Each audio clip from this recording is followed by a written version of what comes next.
Það má segja að lífeyrissjóðakerfið á Íslandi virki eins og tryggingafélag.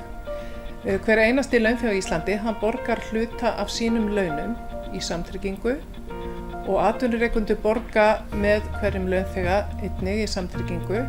Lífeyrissjóðarnir taka við þessum peningum, ávaxta þá og þegar starfsævi viðkomandi lýkur að þá fær hann greiddan lífeyri.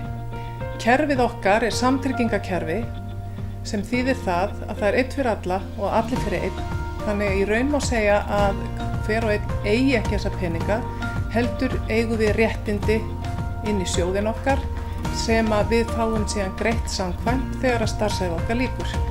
Lífeyrissjóðakerfið veitir einnig launþegum víðtækari vernd heldur en bara það að greiða lífeyri þegar starfsævi lýkur.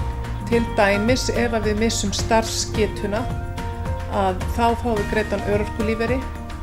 Ef að við verðum fyrir makamissi þá fáum við greiddan makalífeyri og börnin okkar fá greiddan barnalífeyri til 18 ára aldurs.